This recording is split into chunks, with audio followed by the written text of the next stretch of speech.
Welcome back to another AI Journal LinkedIn Live. Today, I have the great pleasure of bringing Bill Betcher and Ramona Aubry on from expert.ai. We've done several of these with the team at expert.ai, and today I really wanted to jump on. There's a lot of things happening around the NLP world, a lot of trends, a lot of things that we want to delve into and explore, and a lot of topics I'm personally interested in. I know a few of you have been reaching out to me from the recent research that we've done with expert.ai. And we're going to have quite a few exciting topics today around planning for success of NLP, what you and your team, what your business can do to plan for what's coming and what investment's happening and how to get the most out of NLP investment. But before we delve into all of that, Bill, Ramona, I want to welcome you both to the show today. And if we could please, Bill, starting with you, and then Ramona to you, please, get just a quick overview, introduction of who you are and what it is you're doing in your day-to-day at expert.ai, please. Sure. Well, Tom, it's great to be back with you. We filmed the webcast for the survey results a few weeks ago. We had a great deal of interest from that. Thank you for helping to facilitate that research. This is the second time we've done a big research project with the AI Journal. And that's one of the areas that I focus on at expert.ai, is trying to understand where our technology around natural language understanding, natural language applications, can fit into customers' needs and starting to tell the story around that. So I've been with Expert for a little over a year and a half now. Officially, my title's product marketing, but I consider myself sort of a jack of all trades. And lucky enough that I get to partner occasionally with people like Ramona, who really sit there at the front lines and work with customers day in, day out, solving their problems. Love it. Ramona, great to have you on as well. I'd love an introduction from you, please. Sure. Thank you for having me here. My name is Aubry, and I'm the head of customer success in North America. My role is to help our North American clients attain their business objectives while using our technology. A little anecdote on my side is I've been with Expert for 8 years, and I have a PhD in computational linguistics. So I'm really fascinated with data and technology, and I'm here very, very happy to be here and talk about it and the way we use technology with our clients today. Yeah, that's really cool. How was that process with you, just quickly, to get in that PhD with computational linguistics, was it? How did that all unfold? Well, I did this in France, and I actually worked with a few companies that were looking to automate the way they were working with data, and I built a few dictionaries to help them streamline their business processes. So that's how I started my PhD thesis on events, economic events. Wow. So that's how the journey started. It was a long time ago. Yeah, I love it. And it's awesome to see that journey is still going, Ramona. So I'd love to jump into this. We've got quite a few or some important questions to get through, and areas that I want to kind of uncover with you both and really grill into from your experience with what you and the team are up to at expert.ai. I'd like to start, maybe Ramona, if you can, building off what you just mentioned there, which is really helpful. Where are companies deploying NLP across the enterprise at the moment? It's a growing topic. It's important for business to understand how it's being used, how they can leverage the power of these tools and opportunities available to them. And obviously with ChatGPT, I'd love to know, just from your angle, where are companies deploying NLP across the enterprise at the moment? Give us an overview, please. Sure, I would be happy to. So what we have seen with the survey that we ran a few months ago is that the NLP is obviously on the rise. And we have more and more companies that are increasing their investment in this space for NLP projects that can deliver value for their organizations.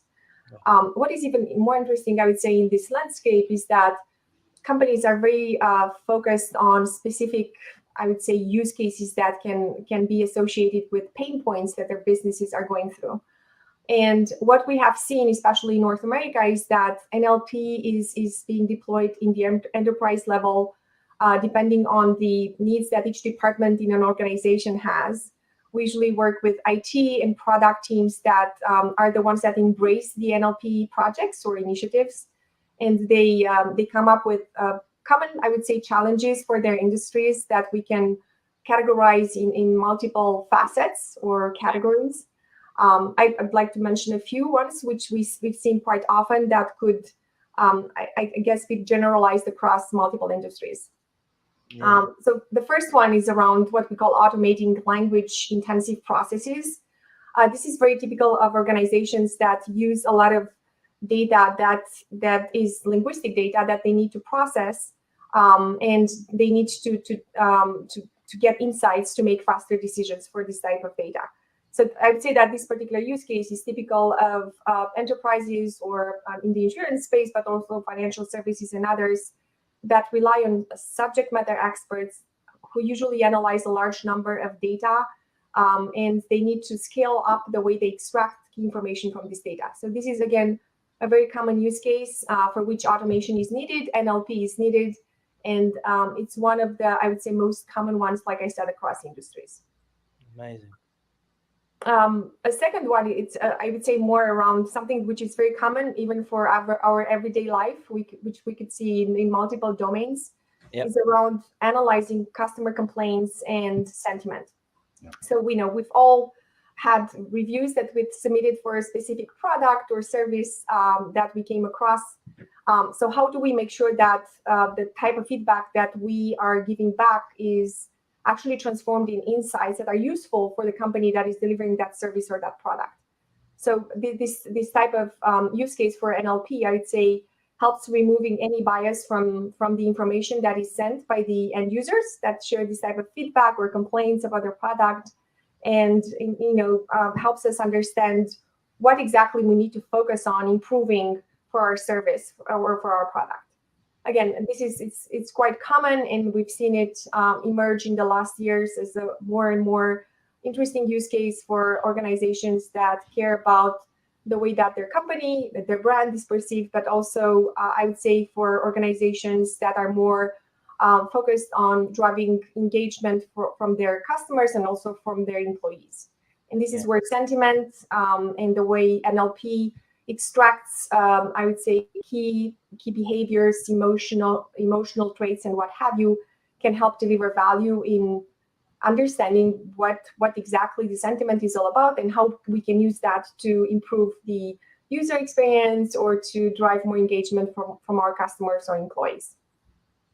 Yeah, it makes a great deal of sense, right? So if you look at customer service interactions, a lot of companies are trying to be really forward and digital centric, but unfortunately, customers use words and language.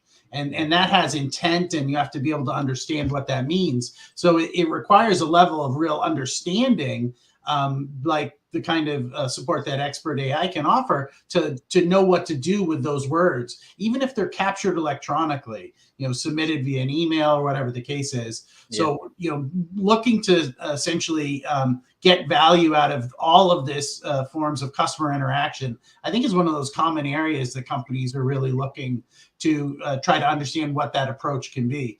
From my perspective, just being in the industry for the last year or two, I get the sense that NLP is almost in this second wave, where early NLP solutions were very much sort of conversational AI chatbot focused, but now organizations are really trying to figure out what business problem, like what big business problem can they solve using these natural language applications. And that's why when we saw in the survey that 77% of companies that were already working with natural language were looking to make an increase in that spending, it's that they are starting to see success. And that's because there are technologies and AI techniques that can now make it a little bit easier to get up and get started. Not to say that computational linguists aren't important. They're incredibly important. But sometimes there's a need to be able to let a citizen data scientist, go in and actually be able to manipulate the data, or even in some cases have like a subject matter expert. And that's one of the areas that we often work in, is how can we help augment what an expert can do so that they're a little bit more scalable and they don't have to do those sort of low level tasks as often. I love that. And I feel like a big point of it is, and I've mentioned this to you before, Bill, and what you if I've heard that correctly, Ramona, is, and what you were saying as well, Bill, is the context in which it's put and understanding it of what's available to us. And I think that's a big area, and why I see everything from Google Voice increasing to people using it for certain areas, insurance using it, healthcare using it, because it can be so powerful And I mean, more than 3/4 of the people saying they're going to increase spending in that area. It's a huge opportunities for business to leverage, and it's a huge way of how I see business being done and achievements being made through things through what NLP can help with. So it's a great point that you've made. Yeah, I think the one other thing I would say is, right, so a lot of companies have explored how to work with natural language solutions, finding use cases, but a lot of times that journey involves starting with a point solution, like say a way to analyze the voice of the customer. And those point solutions they may be really good and quick and sort of turnaround, but they're sort of like one trick applications, in that they're designed to do one thing well, but they're not easy to customize. You don't get to sort of reuse and leverage that again. So I think companies are starting to sort of figure out, like, how can I get a little bit more strategic about what I'm going to do with my natural language data, and then figure out, well, what's the right way to do that, both from a technology and a methodology perspective. Yeah, love that. No more one-trick ponies. I like it. Yeah, I think that what I would like to add for these use cases, again, that can range from simple automation tasks like Bill was mentioning, that could augment the expertise of subject matter experts or other type of experts like scientists, by adding more focus for them on tasks that are more high value. Is that all of these use cases are often tied to business objectives that are focused on increasing revenue or reducing risk, mitigating risk, or reducing cost. And as mentioned before, for the voice of customer use case, it's about improving customer and client experience. And the same NLP initiatives, I would say, are linked to programs that come in support of digital transformation, which has happened massively in the last 10 to 15 years. And this happens mostly for companies where unstructured content is at the heart of the business processes.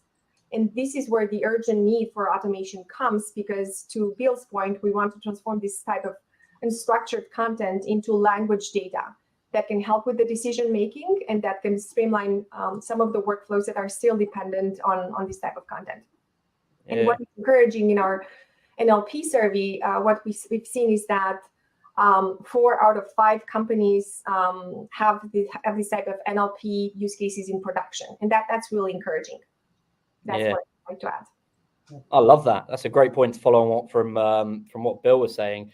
So I want to know, continuing the conversation that we were on that topic, how do companies plan for NLP project success, or what do teams do maybe? Or Bill, you were mentioning the mixture between how many different roles are involved in it, from the citizen part, developer, to the people that are very well trained in the back end, more technical areas, I'll put it. What should teams do to best prepare for NL project success? What have you seen work? What frameworks, what strategies do you see work? Bill, maybe start with you and then to Ramona. Sure. Yeah. I think the one key thing I'll say is it takes a village, and it really takes a village, and everyone has to be sort of on the same page, understanding what you're trying to accomplish. And, part of that whole concept of takes a village is that they have to be focused on a problem that is actually a meaningful business problem. Sometimes you see that there's organizations that are exploring AI just to sort of see what it can do, maybe see where it fits. I think when you're working with natural language problems and trying to create business value from them, you have to be sort of specific. And that really is sort of the case around the ability to automate what might have been historically an incredibly manual approach that required lots of people to spend time interpreting, extracting, moving from terminal A to terminal B, typing stuff in. And that in practice, if you can put together a plan with the right people, and you actually have a business problem underneath it that is meaningful enough to solve, you can get a real return in benefit. But Ramona, you deal with customers every day, and you actually sort of guide them through this process to make sure they have the right village. Yes, you're right. And my favorite way to answer this is around planning for success. So what we're doing with our customers is that we build these mutual success plans that translate our product into business value for them. So we focus, like Bill was saying, on the objective that drives this type of initiative, but we map this objective also with desired outcomes. So what will the NLP project achieve? What problem will it solve? And how will we measure success? So this is very important because if we have a very clear idea of the objectives and we map these business objectives with, like I said, key results or expected outcomes that can be measurable, then we really have a very tangible way to go to build the success for this type of project. What this means, like, let me give you an example. For instance, if we have as an objective to automate manual workflows that are time consuming, and we want to reduce the time from 1 hour to 15 minutes to run a business process, we mapped an objective with a key metric. And we know it's measurable, we know it's attainable. So that really helps us build the right team to implement this type of project and also measure the progress toward that goal.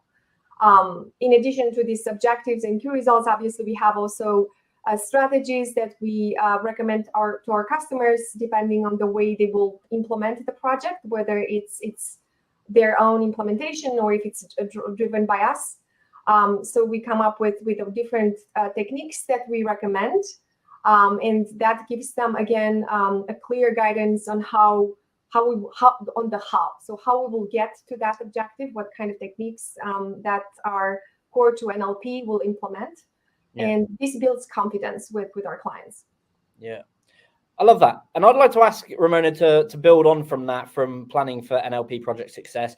If there was a company out there that's listening to this in, pick an industry, whatever you think, and say a medium-sized business that's trying to scale and get bigger, what kind of areas would you recommend or tell them to start with for their project success?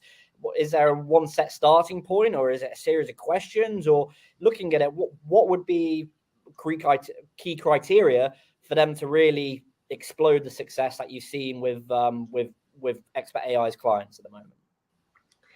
Yeah, so yeah, I would start with the why, right? So before embarking on an NLP initiative, or before actually, like coming up with this urgent need to use AI or NLP, we need to define very well the why, or the reason for which we really need to do this now, and why this is important, and most importantly, how this will impact the organization in an economic way. So to answer your question, Tom, if we look at the evolution of AI or NLP in the last years, it went for something that was very aspirational to something that became mainstream extremely quickly. Yeah. And there was also a lot of education, as you can see, every day in your journal with all the articles you're publishing, a lot of education around what AI represents and how each organization should tackle projects that are in this space. Yeah. What we've seen, for instance, with our NLP surveys, that a lot of organizations start thinking first about the techniques that they want to use, which I think it's not the right way to approach this. It's more like like I said before, the why. Like, why do we need AI? What is the problem that we're trying to solve? And once we have a clear definition of that and how solving that problem will impact the organization, then we can start thinking about the methodology. So I'd start with the why we need this, and then switch into the how. That's how I would approach this. Not necessarily a list of questions, but a very simple framing of the problem. Like, why do we need this? Why should we do this? And how it will help our organization. I think every company is going to be a little unique in what is the area where the application of natural language technologies can provide a real meaningful benefit. A lot of, if you listen to some of the analyst research out there, they'll say that you should focus on customer experience areas. If you're in a customer-centric business, that's an area where you can get a great degree of sort of leverage and benefit, as well as automation. Well, if you're in a very process-heavy industry, like, say, insurance claims handling, then accelerating that process has the benefit of helping you respond to your customers more quickly, but also lets you then be able to accelerate the process so you can scale with the same amount of resources, handle more volume that's out there. but each company is going to have their own sort of metrics that they use to measure success. And I think the key is just to make sure that you understand that it's a big enough problem that you're going to try to tackle, because an investment in natural language, these are not inexpensive projects. And the fact that they require ongoing sort of care, nurture, and feeding over time means that there's a real ongoing cost to them. Forrester Research came out a couple months ago and made a pretty provocative statement, said that most companies who are trying to develop natural language technologies probably should buy a solution rather than trying to build one on their own. And I think that's maybe one sort of hidden recommendation is work with people who have done it before. If you go out and try to build it all on your own, you might get there, but it might be a little bit expensive. It might take a little bit longer than you had hoped, and you might not get to the level of accuracy that you're looking for to create that sort of ROI on the project. So, obviously expert.ai, we have a great deal of experience doing this, but there are other organizations and groups out there that you can work with. Yeah, I love that. And we had a very similar conversation with your colleague Walt as well when we were on here, and we got down some interesting conversations around what the next person's going to be, the next roles that are going to be in businesses for tomorrow and everything, which I recommend people to go watch, because me and Walt from expert.ai had a great conversation around that. But building off what you were saying, Bill and Ramona, I'd love to know what kind of, or where you're seeing it, maybe Ramona from your side, and what you see from a customer side, and the background that you've explained, and Bill from your side.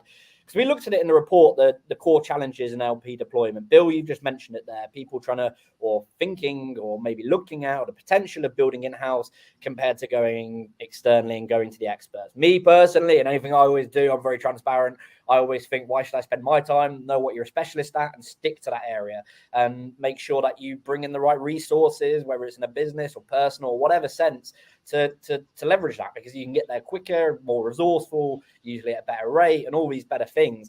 But I'd love to know, what are the common challenges, Ramona, or the most common ones that you're seeing, and maybe I'd say challenges at the moment, that NLP projects and the team that are running these projects likely face? Because I know that we looked at it in the research. There were things such as the top challenges. There were challenges in NLP maturity, and then how they were being deployed. I think there was the stat was 47% looking to combat data protection, for example, accuracies. But without just listing all these off, and I want to hear from both of you, what are the common challenges you see? Yeah, that's a great point. I think the understanding also the challenges will help us overcome some of these obstacles that drive adoption for NLP projects. I think that it depends pretty much on the level of maturity that AI maturity that each company has, right? So there are some common challenges across the levels of maturity, starting with I'd say companies that just are just getting started with NLP, and they haven't really experimented a lot, and they don't know what it takes to deploy such solutions. And then you have more mature companies that have been, doing this for a couple of years, and then you have even more mature companies that are well oiled in deploying this type of technology, and they actually aspire to scale even more what they're doing. The most common challenge that I've seen is around what we call data privacy and access. So then that applies even for more mature organizations in some cases, because data usually is owned by a different team than the team that actually leverages the NLP project. And it takes a tremendous amount of time and energy actually to gather the right data and make sure that it's accurate, that it's well fit for your project. Yeah. And there have been cases where we actually lost a lot of time with clients that were just starting to get the right data to start implementing the project.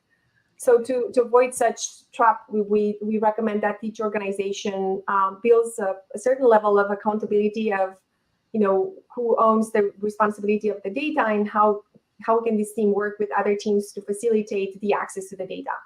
And in this way, we build this kind of, if you want, dynamic with the teams that are in IT, for instance, that can help us get access to the data and make sure that the data is is reliable, that accuracy is also often one of the, I would say, obstacles for jumpstarting projects, or even for scaling projects that do not rely on data that is quite accurate. So by working closely with the departments that own or govern this data, we can establish this type of accountability and speed up the processes that leads to the implementation of the solution.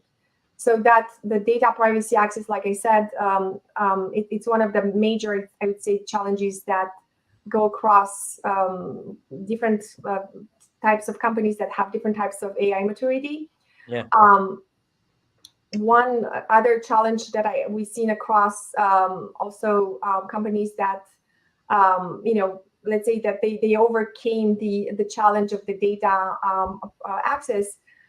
It's more around the internal alignment that we have for the team on the goals for this type of initiative in the expected outcomes. And then this can come down to different things. What I was saying before around the why, it's actually something that applies to this challenge as well. So if we understand how the project that we're leveraging helps the organization and impacts it in a positive way from an economic standpoint, if we build the right case for that ROI, then we can drive that type of alignment within the teams that are part of the NLP journey. So our recommendation is that we work with teams that understand, again, that it's important to measure the success in the same way by thinking about the benefits that particular NLP project has for the organization. Yeah. And we also work from the very beginning with the stakeholders that will be impacted by the NLP initiative. This internal alignment, if you want, around the goals and the outcomes of the project is also linked to the adoption of the NLP project. And I will give you one example. For instance, for customers for which we are building a dedicated solution, we might have NLP initiatives that are top-down. So we have a business stakeholder that sees value in deploying the technology. We're building a solution that has a lot of value for the organization because it can help with increasing revenue, reducing costs, or mitigating risk. But we're not super aware of the impact that this will have on the end users. And if we don't work with the end users from the very beginning, they will not feel like they are part of the journey, and there will be resistance to adopting that particular solution. So what we've seen is that if we work with the team that will use eventually the solution, and we also work with the team that drives the business initiative in harmony, then there will be no challenges on that internal alignment of the why. Like, why do we need this project and how it will help us? Yeah. So I would say internal alignment on goals and outcomes, and then the data access and governance are the main two challenges that I've seen. Yeah.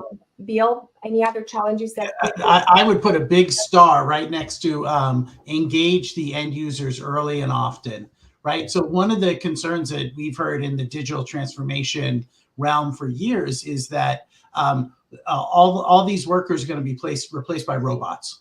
But that's not the case. It's not the case, but it's a natural sort of feeling that some knowledge workers may have, especially if they're not sort of read into the project and why they're trying to accomplish something. Now, there are benefits that we've heard from customers where if you can get your end users, say customer service teams, on board and help them sort of plot out the solution, they see what the value is for them in their day-to-day activities, and they actually end up being happier because they get to do what they love, which is solve real customer problems. It's not them moving things from column A to column B, so to speak. And so it's a little bit more fulfilling for them. It's amazing that data governance and the concepts around data privacy is one of the big challenges. It's a huge topic in the world of AI around governance and responsible uses of AI. But coincidentally, in the survey, it's the number one use case, which is how to protect privacy, private information via GDPR, or in the United States, we call it personally identifiable information, or health information. And one of the key areas that natural language can be deployed is, in essence, in masking that, so that it makes it a little bit easier to share that data, whether it's with an internal team for a project or even with an external vendor, which is quite often where the challenge comes. A lot of companies won't even consider using cloud solutions because that means their data has to travel outside the wall. Well, if you could essentially mask all of your PII data, then you might feel a different level of sort of safety in putting it into the cloud for some additional processing or whatever. Yeah, I love that. And it's clear as well what you're both saying as well, when you're really on that journey with them, as you were mentioning, Ramona, and both of you mentioned it. Bill, you said from engaging the users at an early stage, and Ramona really working with them. It was clear in the research as well that it was 86% of NLP teams with models in production for 2 years or more, we're increasing their investment even more. So that's an even bigger figure. So it just shows if you're on that journey from the start, they're really going to witness those ROIs and that positives. And just a note for people watching this, from my view, I always get the question of, is an AI going to take my job? And I understand why people sometimes might mention it. But all the research that I do and personally look at, I mean, if you look at how many jobs were taken when the car moved from a horse, or when a tractor moved from manual horse and cart on the field, it always took jobs, but they might have replaced for a lot more. And just this morning, the most recent research that I was reading was that 97 million jobs by 2025 will be created by AI. And that's about 6 months old, that research. So it just shows how much is coming in. So yes, I think maybe 20 million jobs were taken, 97 million jobs being replaced. And that's just off research that I've personally seen. It just shows that there's opportunity and opportunity and opportunity for people implementing NLP and for using what you and the team at Expert AI show, and optimizing their cost or improving efficiencies or whatever it might be. So on that note as well, before I go off on a personal rant from an area that's very passionate to me and very enthusiastic for, I'd love to know, Bill and Ramona, from your area, how can NLP teams future-proof their NLP projects? Is there something that they can do? Is there something that you've seen personally? Was there something that you saw in the research? Maybe Bill, starting with you. Yeah, let me start, because I do want to touch on this, right? AI is sort of as a generational transformation, right? And for my kids who are in their early teens, they're going to use AI augmented capabilities for the rest of their life. And so I think when we look to the future, I think the one recommendation I would say is everyone has to have a plan, right? You can't just ignore what the power of AI is and how it can transform your organization. It doesn't necessarily mean you have to jump in and start multiple natural language projects now, but I do think it's the time to start to think about how you can start to leverage what a lot of organizations say is 80% of their data is unstructured. It's stuck in reports, customer reviews. It could be in medical records, all over. And by leveraging that, that's where we're going to get that sort of transformational uplift to get those 95 million jobs that you just recommended, Tom. So I think in terms of planning for the future, I think one of my key recommendations is just have a plan. But that plan is going to involve a lot of different aspects. And I'm sure you get this in a lot of your discussions with customers, Ramona. Yeah, I agree with you, Bill. I think that, we don't have a checklist of things that we could do, but we know that the way that the human in the loop actually sees the transformation with technology will have a great impact of how successful these NLP initiatives are. I would narrow down, I would say, the criteria of bulletproofing for success around 3 major areas. The first one is culture. How mature an organization is for an AI journey determines a lot the success of the initiative. So I mentioned before, and Bill mentioned also, the importance of embarking the end users in the journey to adopt the NLP project. But it actually goes across the organization at different levels. So if we have a culture within an organization. We know that AI is important. AI is going to affect the way we work, the way we get better at our job. It's super important to have that alignment across the organization and understand that we need to do this as a team. If you have the champion that drives the NLP project that is really excited about the benefits of AI, and the end users or the other departments don't follow, then this is not a way to build success for such an initiative. So you need to make sure that you bring everybody on board, and from a cultural perspective, with what we call AI maturity or readiness, I think it's a better word, everybody needs to understand that they will be impacted by this change. And technology, can bring disruptive changes sometimes, but if there is a good level of awareness, of education around the benefits, this will definitely accelerate the adoption of the NLP initiatives.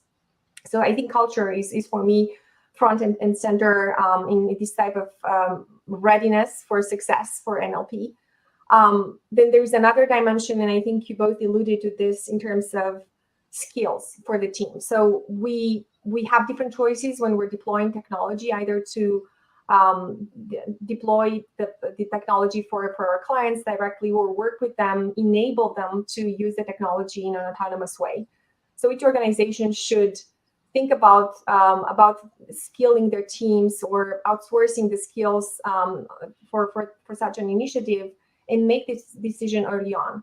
We came across situations where we had customers that were really excited to start on this journey, and then they realized they didn't have the in-house expertise, so they had to make a huge investment to bring more people on board and train them. So if we had a bit of more awareness around the skills that are needed for the teams that drive these NLP initiatives, then kind of like relieves the pressure of what should we have as a team to start on this journey. So culture, skills, and then resources. We mentioned the data accessibility, the data governance. Again, super important to understand how we can drive accountability for each team that is involved in this journey, and work with them in a harmonious way to make sure that we have all the resources that we need. We know how to build this end-to-end workflow with our technology, and make sure that the solution gets ingrained into our customers' daily life, and they can use it in an autonomous way. And obviously, there are other checklists that were elements that we could bring in a world where everything is changing every day in a very quick manner. We're also thinking about how we make more responsible choices in terms of AI approaches. So is the technology something that is more of a black box, and people will never understand how to optimize it? If that's the case, that's a risk. So when you start your project, think about having an explainable dimension to it, and saying like thinking about the techniques that you're going to use for your project, and making sure that everybody understands that this is something that can evolve. And then around the importance again of the human in the loop. Machines will never replace humans. We will always need the human in the loop to drive the car, if you want. Well, that's debatable, you might say, but in the end, the role of AI is to pair with humans, to make them better at their job, to make them make better decisions. Yeah. And I think that from that perspective, that's also a very important element in this type of journey, because to your point, Tom, at some point it can create some kind of anxiety that people will be replaced by technology. And that can cause a resistance to adopt the NLP initiative as well. Yeah. So I don't know if Bill, you have more to add to that, but no, I mean, I don't think you're ever going to replace experts. There's always a role for experts in any discipline or organization. And whether it's an expert based on knowledge, whether it's an expert based on their bedside manner, whatever the case is, I agree wholeheartedly. And one of the things that we talk a lot about at Expert.ai is how do you capture and codify knowledge of different types, right? Yeah. General basic knowledge of who, what, when, where, how. How do you get specific domain or company knowledge related to an industry, financial services, healthcare, etc.?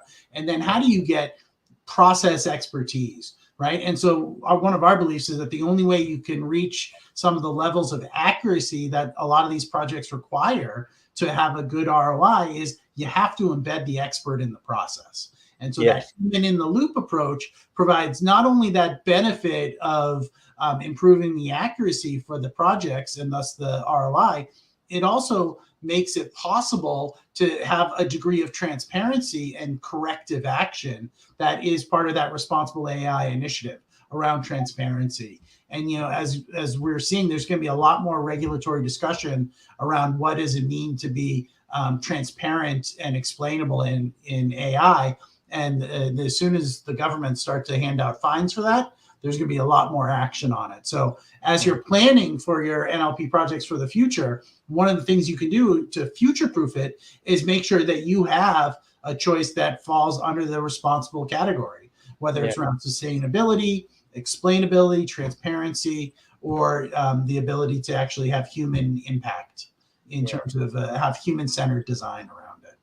I love it. And it was clearly a good, big point as well. Ramona, you said the word earlier on a couple of questions ago about accountability. So making sure that you're accountable of the actions you're taking, because I always think AI is only working off past data, right? Like it's only working off what we're putting into the loop, human in the loop. It's only working off what we get. So I always think with any business, with any person, whether it's personal or business, make sure you're accountable and make sure you're always doing the responsible thing.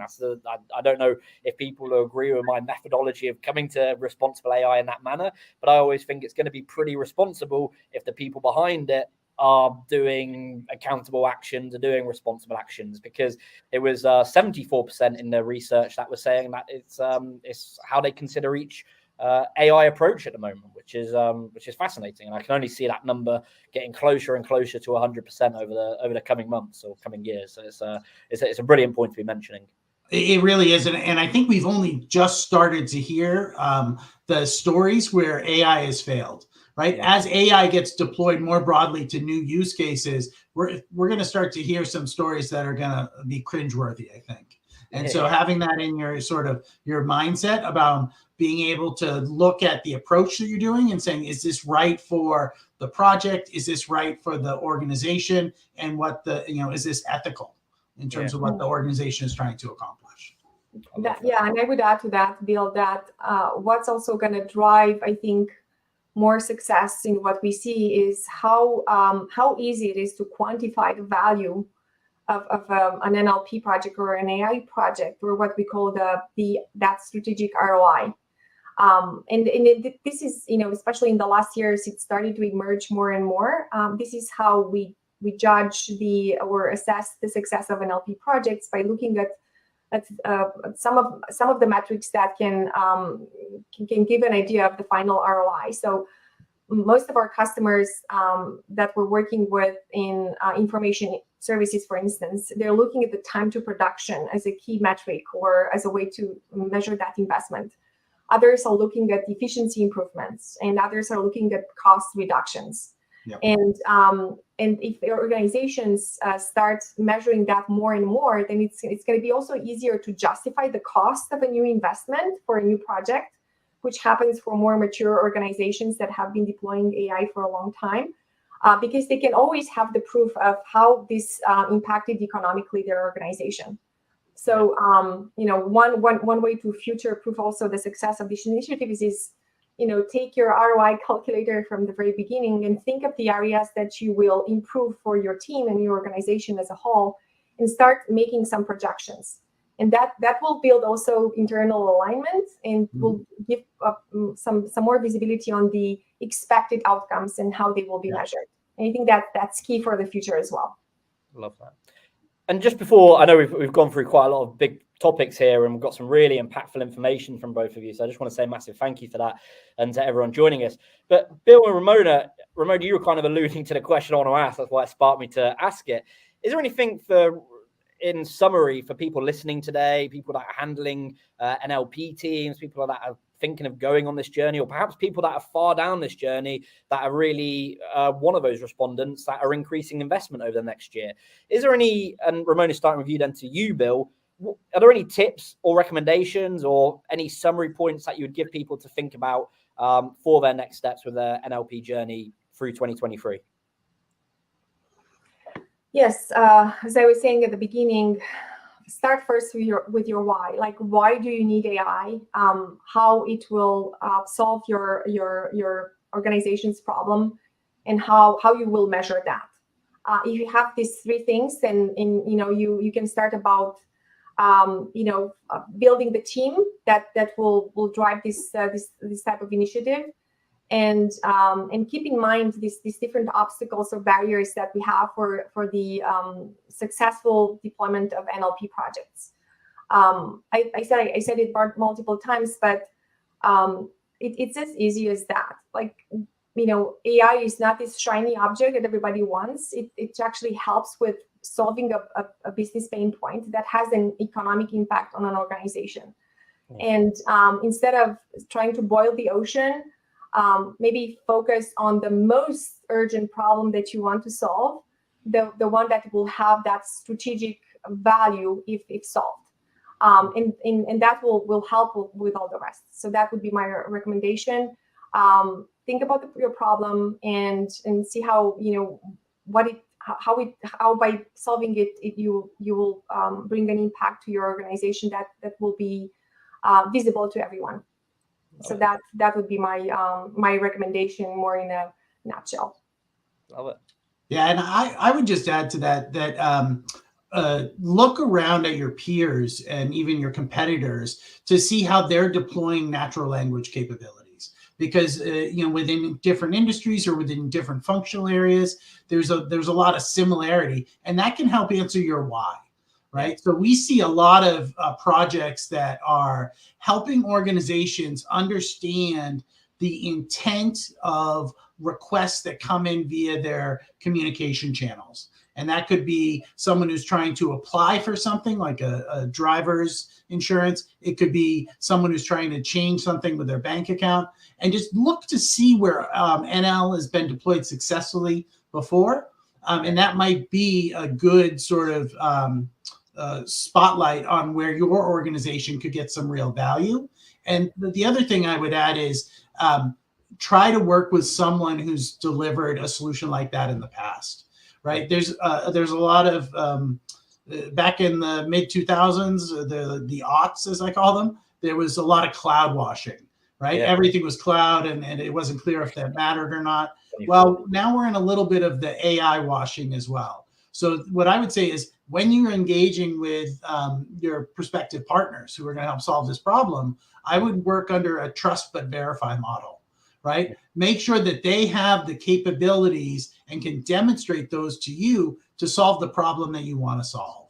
Yeah. And then the other suggestion is just take a half step forward and look to the future and say, what's the next thing I might want to solve? Because if I develop this relationship with this specific partner, but they can't help me get further down the road, then I have to sort of start all over again. And one of the key things that is a real benefit around natural language projects is that there is a certain degree of reusability once you've built that sort of enterprise-wide knowledge graph. It has your terminology, it has your product names, it has your processes embedded in it in conceptual ways. So the ability to move from project A to project B it's a lot lower hurdle, both from an investment perspective, but also a time perspective. Oh, I love that. Some brilliant takeaways to be using as well, because everyone is always looking to get the final action points and to look at what can I take away today to implement in my business now, ahead of starting or contacting the team at Expert AI, which is what I want to wrap up with. So I want to thank you everyone for joining. But Bill, Ramona, give me everyone that's joining us today, either live or on demand, where they can find out more about you, how they can get in touch with the resources you've got. I mean, you've got a massive knowledge hub on the website for starters, but from the two of you, where can people get in touch with you? How can they get started with Expert AI? And how can they have conversations like this, but one-on-one specific to their business? Yeah. Reach out and visit the website, expert.ai.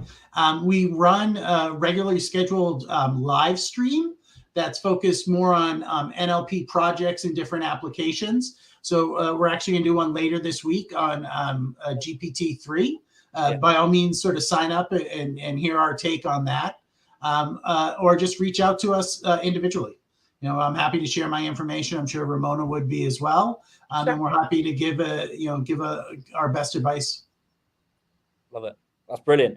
And massive thank you for joining Ramona and Bill. It's been a lot of exciting conversation today. Obviously, you can see that I'm quite fueled up by what we've been talking about. It's a very hot topic at the moment off the back of the research we've done. Other areas in the headlines, such as your webinar coming up on ChatGPT. So I'd encourage everyone to get registered for that, get signed up, look at the documents and the Knowledge Hub, on the website, and get in touch. But Bill, Ramona, massive thank you for joining. Been a very exciting session, and I'm sure we've got many more ahead of us. Yep, that sounds